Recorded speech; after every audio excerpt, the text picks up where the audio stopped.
현대를 가리켜서 지식 공허의 시대라 그럽니다. 인터넷을 통해서 수많은 정보들이 실시간 쏟아져 나옵니다. 가만히 있어도 많은 것을 저절로 알게 됩니다. 그런데 우리가 이 세상에 대해서 너무 많이 아니까 세상 일 때문에 여러 가지 염려도 생기고 걱정도 하게 됩니다.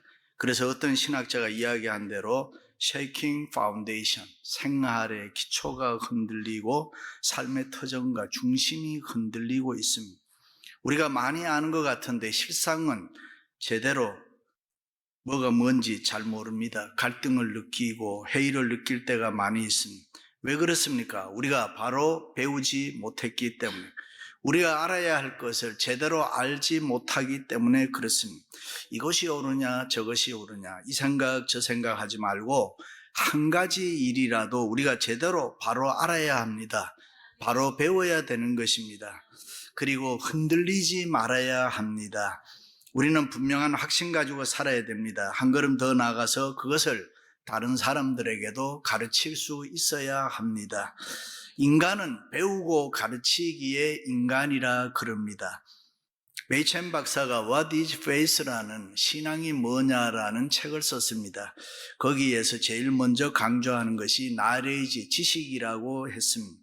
스코틀랜드의 존 낙스는 무지는 죄가 아닐지 몰라도 죄를 짓게 하는 타락의 원인은 된다 그랬습니다. 워싱턴 DC에 가면 의회 도서관에 가면은 무지는 재앙이다라는 문구가 쓰여져 있습니다. 몰랐으니 나는 상관이 없다가 아니라 모르는 것이 죄가 된다 그런 말입니다. 다시 말해서 배우지 않는 것이 죄고 가르치지 않는 것이 죄가 될 수 있다는 것입니다. 유대인들은 교회를 회당이라고 하는데 학교처럼 교실이 많이 있습니다. 그들은 매주 토요일에 예배를 드리는데 보통 4시간 정도 드립니다. 우리 교회와 같이 그룹으로 나누어서 성경을 열심히 공부합니다. 원래 유대인들은 하나님을 믿고 경외하는 것이 참으로 까다롭습니다. 오늘날 또 구약에서 먹지 말라는 음식은 먹지를 않습니다. 철저하게 하나님의 계명을 지키고 하루에 3번 기도합니다. 성경을 읽으면서 하나님 앞에 철저하게 순종하며 살아갑니다. 여름에도 검정 양복 입고 모자까지 쓰고 다니는 것은 하나님을 경외하는 표시인 것입니다. 그렇다면 지금 우리가 알고 믿고 있는 확신은 도대체 무엇입니까? 만약에 우리들이 이 세상을 떠날 때 사랑하는 사람에게 마지막 편지를 쓴다면 그 내용이 무엇이 되겠습니까? 오늘 바울은 믿음의 아들이요 그의 후계자였던 초대교회의 훌륭한 목회자였던 디모데에게 임종 직전에 마지막 편지를 쓰면서 너는 배우고 확신한 일에 거하라. 알아도 좋고 몰라도 좋다는 얘기 아닙니다. 해도 좋고 안 해도 좋다는 얘기 아닙니다. 너는 내가 하는 말을 똑바로 명심하고 들어라. 그리고 반드시 그렇게 이 세상을 살아라. 그러면서 바울은 디모데에게 지금 우리가 살고 있는 이 시대가 어떤 세상이냐라고 설명을 합니다. 지금 이 세상은 예수 그리스도 안에서 믿음으로 경건하게 거룩하게 바로 살고자 하면 많은 핍박을 받게 된다. 악한 사람들과 속이는 자들은 더욱 악해져서 속이기도 하고 속기도 하는 타락한 시대다. 사람들은 자기를 사랑하며 돈을 사랑하며 자긍하며 교만하며 해방하며 부모를 거역하며 감사치 아니하며 거룩하지 아니하며 무정하며 원통함을 풀지 아니하며 참소하며 절제치 않는 시대다. 그리고 사람들은 사나우며 선한 것을 좋아하지 않으며 배반하고 조급하며 자고하며 쾌락 사랑하기를 하나님보다 더 사랑하는 시대에 우리가 살고 있다. 그리고 경건의 모양은 있으나 경건의 능력은 부인하는 자들이니 이 같은 자들에게서 너는 분명하게 돌아서라. 그리고 너는 하나님 자녀답게 살아라. 경건하게 살아라. 하나님의 백성답게 거룩하게 살아라. 사랑으로 살고 믿음으로 살고 성령 충만하게 살아라. 할렐루야. 지금 우리가 사는 이 세상이 이렇게 타락하고 어려운데 너는 한눈 팔지 말고 세상 돈 받지 말고 세상과 타협하지도 말고 배우고 확신하는 일에 거하라. 그리고 이 부패하고 타락한 세상에서 너는 반드시 이길 수 있다. 너는 이 부조리한 세상에서 밀려오는 여러 가지 부정한 탕류들을 단호하게 거절하고 하나님의 자녀답게 바로 살 수 있어야 된다. 경건하게 살아야 하고 믿음으로 승리해야 되고 너는 하나님을 믿는 믿음으로 성공할 수 있다. 할렐루야. 우리가 보통 죄를 이야기할 때 하지 말아야 하는 것을 죄라고 생각을 합니다. 그렇게 정의를 하는데, 그러나 적극적인 의미에서 보면 당연히 우리가 해야 될 일도 하지 않으면 그것도 죄라고 성경은 말씀하고 있습니다. 그러므로 우리는 예수 그리스도의 피로 죄씻음 받고 구원받은 하나님의 자녀로 영생을 누리며 살아가는 우리는 반드시 이 세상 살아가면서 해야 될 일들이 있습니다. 믿습니까? 그것이 뭡니까? 복음의 사명입니다. 복음 전도인 것입니다. 우리 인생의 가장 본질적인 문제입니다. 그리고 사회적인 사명입니다. 소셜 미션입니다. 우리 모두에게는 객가 고아와 과부들, 다시 말해 가난하고 어렵고 힘든 사람들을 우리가 있는 힘을 다해서 기쁨으로 그들을 도와주어야 할 책임이 우리 모두에게는 다 있습니다. 그러므로 복음전도 사회적 책임은 예수 믿는 사람이라면 누구나 반드시 이 세상 살아가면서 해야 될 일입니다. 우리 모두가 건강하고 성령 충만한 실력 있는 성도들이 되어서 복음전도의 사명, 사회적 책임을 잘 감당해 나갈 수 있기를 주님의 이름으로 축원합니다. 할렐루야. 첫째는 배우라는 것입니다. 무엇을 배우라는 것입니까? 성경입니다. 성경 배우라는 것입니다.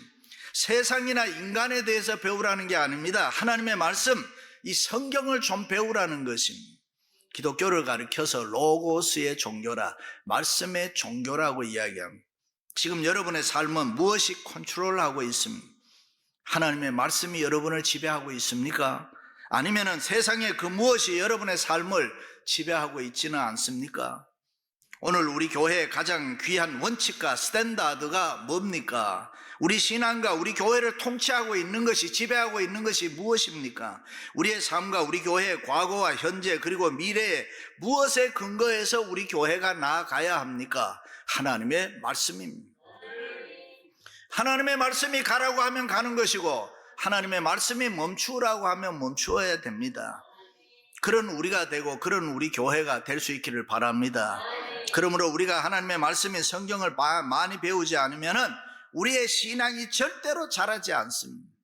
우리 교회가 먼저 말씀이 충만해야 성령과 은혜가 충만한 교회가 될 줄로 믿습니다. 할렐루야.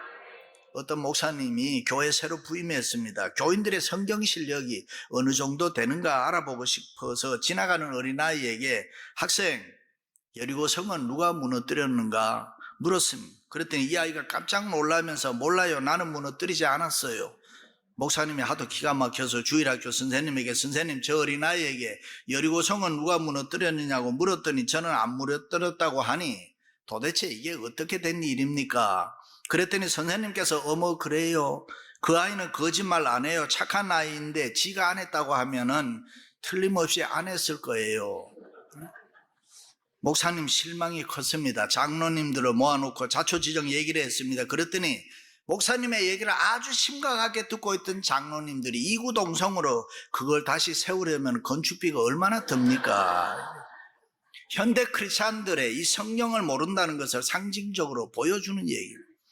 그렇습니다. 현대 크리스찬들이 성경을 모르니까 말씀의 지배를 받지 않습니다. 성경을 모르니까 말씀의 통치를 받지 않습니다. 그래서 자기 좋은 대로 자기 마음대로 살아갑니다. 그것이 현대 교회의 비극입니다. 세상 소리만 듣고 사람들이 자기 마음대로 다 판단하고 살아갑니다. 그래서 교회 안에서도 나름대로 잘 싸웁니다. 그러므로 우리와 우리 교회는 하나님의 말씀, 성경의 지배를 받아야 할 줄로 믿습니다. 성경은 위대한 책인 것입니다. 성경은 인간을 변화시켰습니다. 성경은 인간을 행복하게 만들었습니다. 성경은 인간을 성공시켜 주었습니다. 성경은 인간을 훌륭하게 만들었습니다. 믿으시면 아멘. 역사적으로 수많은 세력들이 이 성경을 말살시키려고 했지만 오히려 그들은 다 망하고 성경은 지금까지 살아있는 생명의 말씀으로 이 인류를 지배하고 통치하고 있는 것입니다. 하나님의 말씀 성경은 우리가 외로울 때 나를 위로해 주었습니다. 우리가 힘들어할 때 우리에게 용기를 주었습니다. 하나님의 말씀은 내가 절망에 빠져 있을 때 나에게 소망을 주었습니다. 우리에게 꿈을 주었고 그 꿈을 성취하게 한 것이 무엇이냐? 성경, 하나님의 말씀인 것입니다. 우리가 하나님의 말씀을 실천할 때 우리의 가정과 우리의 자녀와 우리의 사업이 복을 받게 되는 것입니다. 그러므로 교회는 예수 그리스도를 머리로 해서 지체된 우리들이 이 성경 하나님의 말씀에 순종해서 각각 믿음의 분량대로 봉사하고 헌신하고 충성하고, 할렐루야, 그렇게 살기 위해서는 우리는 하나님의 말씀을 배워야 하는 것입니다. 우리가 성경을 알아야 하는 것입니다. 그런데 현대 크리스찬들은 너무 성경을 안 봐요. 신방을 가서 하박국 말씀을 보면 찾지를 못해요. 내 성경에는 하박국이 없네요. 도둑놈이 집에 들어와서 이곳저곳 다 뒤져도 성경책은 안 본대요. 그래서 돈 감추기가 제일 안전한 곳이 성경책이라. 남자들 비자금 부인 모르게 숨기기 제일 좋은 게 성경책입니다. 제가 별것 다 가르쳐주네. Anyway, 성경은 하나님의 말씀이고 우리 영의 양식이고, 그래서 열심히 공부하고 배워야 됩니다. 초대교회 성도들이 제일 부끄럽게 생각하고 수치스러운 욕이 무엇인지 압니까? 성경에 무식한 사람. 그래서 베레아 사람은 데살로니카에 있는 사람보다 더 신사적이어서라고 했을 때, 여기 신사라는 말은 간절한 마음으로 성경을 공부하고 그 말씀을 우리의 생활 속에 내가 어떻게 어플라이 적용해 나갈 것인가 연구했던 사람들을 말합니다. 바울은 디모데에게 이 성경은 너로 하여금 그리스도 예수 안에 있는 믿음으로 말미암아 구원에 이르게 하는 지혜가 있다. 그러니 열심히 배워라. 모든 성경은 하나님의 감동으로 된 것으로 교훈과 책망과 바르게 함과 의로 교육하게 유익하니 하나님의 사람으로 온전하게 하며 모든 선한 일을 행할 능력을 갖추게 한다. 할렐루야. 그렇다면 왜 오늘날 교회와 성도들이 힘이 없고 능력이 없고 세상 살아가는데 이렇게 비실비실합니까? 그것은 종교 매너리즘에 빠져서 형식적인 종교 생활을 하기 때문에 그렇습니다. 성경을 가까이 하지 않는다 그 말입니다. 성경의 능력을 안 믿는다는 것입니다. 그래서 어떤 신학자는 그 울분을 참지 못하고 왜 성경이 교회 안에서 침묵하고 있는가라는 책을 쓰기도 했습니다. 그렇습니다. 우리가 성경을 모르고 말씀에 거룩한 순종이 없으니 성령에 나타난 이 성령의 능력과 권세가 나타나지 않는다. 감사와 감격이 없는 찬양은 아무리 해도 힘이 없어요. 부르짖는 영적 기도가 없으면 영역도 없고 응답도 없고. 성경은 교양과 종교 지식 얻기 위해서 공부하는 거 아닙니다. 철학적인 예지나 윤리와 도덕을 위해서 배우는 책도 아닙니다. 성경은 교양과 윤리와 도덕과 철학 등 모든 것이 다 포함되어 있지만은 성경은 인간을 구원하고 하나님의 백성으로 하여금 승리케 하는 살아있고 운동력이 있는 하나님의 말씀이라 그 말이에요. 일찍이 예수님께서 너희가 성경에서 영생을 얻은 줄로 생각하고 성경을 상고하거니와 이 성령이 곧 내게 대하여 증거하는 것이라 그래요. 할렐루야.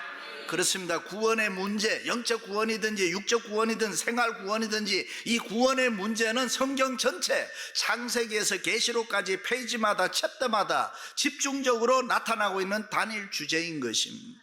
그래서 우리는 고백하기를 이 성경이 죄에서 나를 해방시켰습니다. 이 성경이 나의 죄를 용서해 주었습니다. 내 인생의 모든 문제를 이 성경이 해결해 주었습니다. 이 성경이 나로 하여금 행복하게 했습니다. 할렐루야. 그렇습니다. 성경은 생명 그 자체인 것입니다. 성경이 없으면 절대로 해결할 수 없는 죄와 사망의 문제를 깨끗하게 해결했습니다. 그래서 하나님이 이루시는 수많은 축복들을 경험하는 성도들은 목이 터져라 외쳤습니다. 내가 이 복음을 부끄러워하지 아니하노니 이 복음은 모든 믿는 자에게 구원을 주시는 하나님의 능력이라. 할렐루야. 그러므로 우리는 성경을 열심히 읽고 설교 열심히 잘 들어야 돼요. 그럴 뿐 없겠습니다. 혹시라도 목사가 마음에 안 들어도 하나님의 말씀은 잘 들어야 된다는, 성경 하나님의 말씀 열심히 배우시기를 주님의 이름으로 축원합니다. 할렐루야. 두 번째는 확신하라고 했습니다. 현대를 가리켜서 공중에 매달린 거미처럼 불확실성의 시대라 그럽니다. 그래서 어떤 비평가는 현대에 확실한 것은 없다. 두 가지 있다. 내가 죽는다는 것, 또 하나는 내가 텍스를 내야 된다는 것밖에 없다. 다시 말해 이 세상 좋은 것이 많긴 많은데 확실한 게 없다는. 확실한 게 없으니까 먹고 마시자, 장미꽃을 피워라, 하고 싶은 거 다 하면서 살아라, 유물론주의자가 되는 것입니다. 그래서 바울은 디모데에게 이 세상에는 확실한 게 없다, 그러니 너는 성경을 배우고 확신해라. 성경 공부를 해보신 분들은 잘 압니다만 성경 공부의 매력은 성경을 공부하면 공부할수록 더욱 확실해진다는 거예요. 가정 문제, 자녀 문제, 사업 문제, 직장 문제, 결혼 문제, 건강 문제, 인생이 겪어야 하는 모든 문제가 더 분명하고 확실하게 해진다. 부부가 살면 살수록 더 모르고 더 안 맞는다고 이야기하는 분이 많습니다. 그런데 사실 안 맞는 게 어떻게 보면 정상이에요. 바꿔봐도 안 맞아요. 누구하고 만나 안 돼요. 바꿀 필요도 없어요. 제 말을 믿으세요. 쌍둥이도 안 맞아요. 그런데 성경을 공부하면 확신이 생겨서 잘 맞아요. 이게 눈이 밝아집니다. 귀가 열려집니다. 입이 열려 전도의 문이 열려집니다. 정신이 맑아집니다. 성령이 충만해서 마음이 뜨거워지는 것입니다. 그래서 성경은 배우면 배울수록 내가 확신하노니 사망이나 생명이나 천사들이나 권세자들이나 현재일이나 장래일이나 능력이나 높음이나 가품이나 아무 피조물이라도 우리를 우리 주 예수 그리스도의 사랑 안에 있는 하나님의 사랑에서 끊을 수 없느니라. 믿으시면 아멘. 영화 신들러 리스트에 보면 마지막 부분에 신들러가 인생을 살면서 돌이켜보면서 이렇게 이야기해요. 내가 조금만 더 열심히 뛰었더라면. Too late. 그렇습니다. 여러분, 지금보다 조금만 더 열심히 성경 보고 확신 가지면은 놀라운 일이 일어납니다. 그렇게 믿어보시기를 바랍니다. 생활의 기적의 역사가 일어나고 은혜와 축복이 넘치게 되는 것입니다. 성경은 우리에게 확신을 줍니다. 구원의 확신을 줍니다. 재용서의 확신을 줍니다. 성령 인도의 확신을 줍니다. 기도 응답의 확신을 줍니다. 성공의 확신을 주고 승리의 확신을 성경이 우리에게 주신다면, 그래서 초대교회 성도들은 순교장에서 사형장에서 사자들에게 찢겨 죽으면서 십자가에 거꾸로 매달려 죽으면서 그 잔인한 폭행과 죽음을 당하면서도 그들이 포기하지 아니하고 그 참담한 현장에서도 기도하고 찬양하며 그들의 생명을 기꺼이 드렸던 그 신앙의 힘은 하나님을 믿는 믿음의 확신에서 왔다, 그 말이에요. 죽으면 나는 천국 간다. 그래서 바울은 살면 좋고 죽으면 더 좋다라고 했습니다. 여러분, 그렇게 생각합니까? 오늘 천국 가고 싶으신 분들 손들어 보라고 하지 않겠습니다. 손들어 보라고 하면 가끔 드는 사람이 있는데 졸다가 무슨 뜻인지도 모르고 손드는 사람들이 있어요. 어떤 목사님이 설교하다 오늘 죽어도 천국 갈 수 있는 확신 있는 사람 일어나 보세요 하니까 우르르 다 일어나서 앉으세요. 그리고 이번에는 지옥 갈 사람 한번 일어나 보세요 하면서 강탄을 탁 때렸더니만 어떤 분이 졸다가 벌떡 일어났습니다. 그리고 하는 말이 가만히 보니 내가 왜 일어났는지는 모르지만 서 있는 사람은 목사님하고 나하고 둘밖에 없네요. 그렇습니다. 인간은 부딪히는 가장 중요한 게 뭐냐? 내가 어떻게 살아야 되냐, 이 세상, 또 아니면 어떻게 죽을 것인가, 그 문제입니다. 그런데 우리가 그 두 가지 질문에 분명한 확신을 가지면 모든 인생의 문제는 다 해결되는 것입니다.